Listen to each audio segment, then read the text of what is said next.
Hello friends, welcome back to my channel. ఈరోజు మీకు ఈ వీడియోలో సగ్గుబియ్యంతో ఒక స్వీట్ చేసి చూపించబోతున్నాను. ఎండ్ వరకు చూడండి, టేస్ట్ చాలా బాగుంటుంది. ఈ స్వీట్ కోసం పావు కప్పు సగ్గుబియ్యాన్ని తీసుకోవాలి.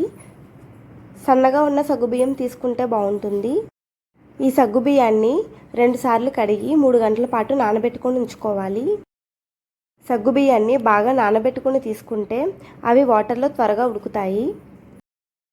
ఇప్పుడు 1.5 టేబుల్ స్పూన్ కార్న్ఫ్లోర్ని వాటర్లో కలుపుకొని ఉంచుకోవాలి.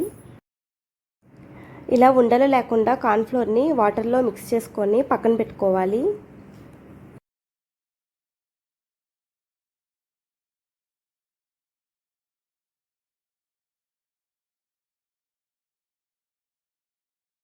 ఇప్పుడు స్టవ్ ఆన్ చేసుకొని అడుగు మందంగా ఉన్న ఏదైనా గిన్నెలో 1 గ్లాస్ వాటర్ని యాడ్ చేసుకోవాలి. వాటర్లో బబుల్స్ రావడం స్టార్ట్ అయ్యాక ఇందులో మనం నానబెట్టుకున్న సగ్గుబియ్యాన్ని యాడ్ చేసుకోవాలి. లో టు మీడియం ఫ్లేమ్లో వీటిని బాగా ఉడికించాలి. అడుగు పట్టకుండా మధ్య మధ్యలో కలుపుకుంటూ వీటిని సాఫ్ట్ అయ్యేంత వరకు ఉడికించాలి.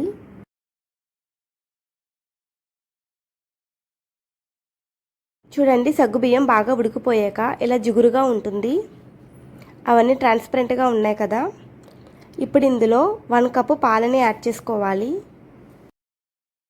చేతితో ఒకసారి పట్టుకొని చూడండి, మెత్తగా ఉంటే ఉడికిపోయినట్లే.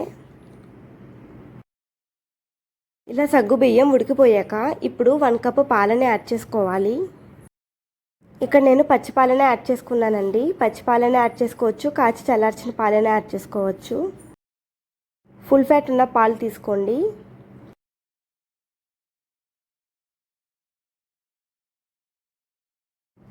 పాలు కొంచెం చిక్కబడ్డాక ఇందులో 1 కప్పు పంచదారని యాడ్ చేసుకోవాలి. ఇప్పుడు కొద్దిగా ఇలాచీ పౌడర్ని కూడా యాడ్ చేసుకోవాలి.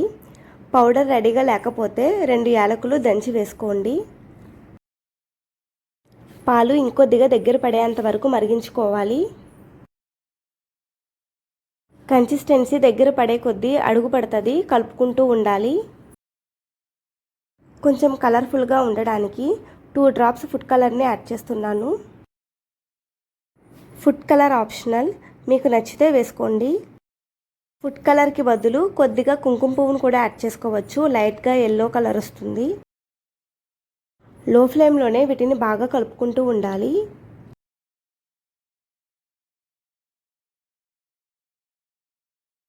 ఇప్పుడు 1 టీ స్పూన్ నెయ్యిని యాడ్ చేసుకోవాలి. నెయ్యిని స్కిప్ చేయొద్దు, టేస్ట్ బాగుంటుంది.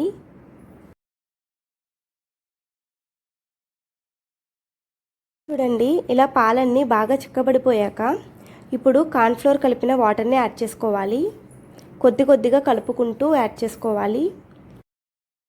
కార్న్ఫ్లోర్ వేసాక బాగా దగ్గర పడిపోయేంత వరకు కలుపుతూనే ఉండాలి, లేదంటే ఉండలు కట్టేస్తుంది.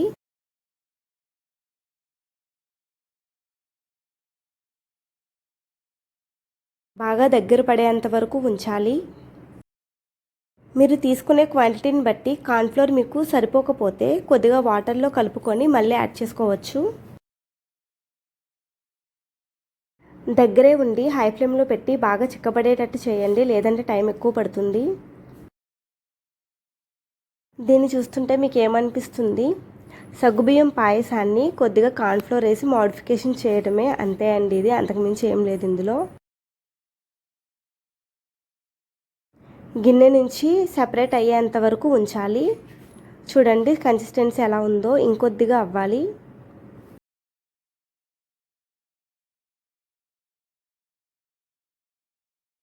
ఇలా గిన్నె నుంచి సెపరేట్ అయ్యాక స్టవ్ ఆఫ్ చేసుకోవాలి.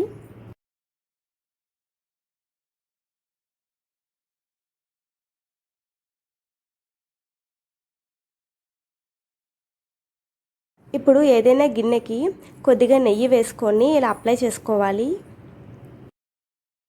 చూడండి, ఇలా సైడ్స్ ఇంకా బాటమ్కి నెయ్యిని అప్లై చేసుకోవాలి.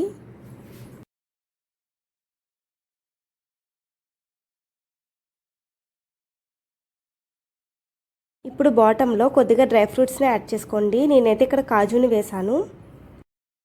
వీటిని నేను ఫ్రై చేయలేదు, పచ్చివే వేశాను. పప్పు వేయాలి అనుకుంటే కొద్దిగా సన్నగా తరిగి వేసుకోండి లేదా వేయించి వేసుకోండి. ఇప్పుడు ఈ గిన్నెలోకి మనం ప్రిపేర్ చేసుకున్న సగ్గుబియ్యం స్వీట్ని వేసుకోవాలి. పుడ్డింగ్స్ ఉంటాయి కదండి, ఇంచుమించు అలానే ఉంటుంది ఇది కూడా. బాగా స్టిక్కీగా ఉండకూడదు అనుకుంటే సగ్గుబియ్యాన్ని ఎక్కువ క్వాంటిటీలో తీసుకోండి. అరకప్పు సగ్గుబియ్యానికి 1 కప్పు పాలను వేసుకోండి. మొత్తం ట్రాన్స్ఫర్ చేశాక 2 టైమ్స్ ట్యాప్ చేసుకోవాలి. దీన్ని కంప్లీట్గా చల్లారనివ్వాలి. సగ్గుబియ్యంతో చేసిన ఏ రెసిపీస్ అయినా చలవ చేస్తాయి.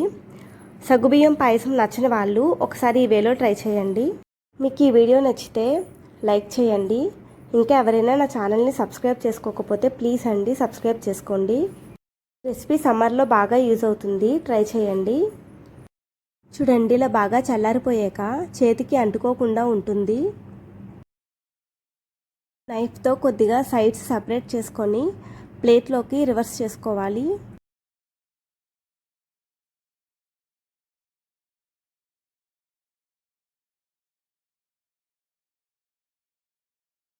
సాఫ్ట్గా జెల్లీలా రావడానికి సగ్గుబియ్యాన్ని తక్కువ క్వాంటిటీలో తీసుకున్నాను. మా పాప లాగేస్తుందని చెప్పి ప్లేట్ పైకి పట్టుకున్నానండి. వీడియోలో మిస్ అయిపోయింది పడటం. అంతే అండి, సగ్గుబియ్యంతో చేసిన స్వీట్ అయితే రెడీ అయిపోయింది.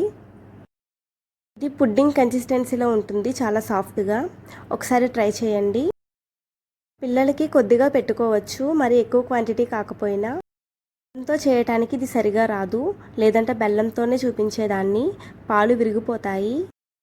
వీడియో నచ్చితే ప్లీజ్ అండి మర్చిపోవద్దు లైక్ చేయండి, నన్ను సపోర్ట్ చేయండి. వీడియో నోటిఫికేషన్స్ రావాలి అంటే బెల్ ఐకాన్ని యాక్టివేట్ చేయండి. మరొక టేస్టీ రెసిపీతో మళ్ళీ కలుద్దాం. అంతవరకు bye. Thanks for watching. Please like, share and subscribe.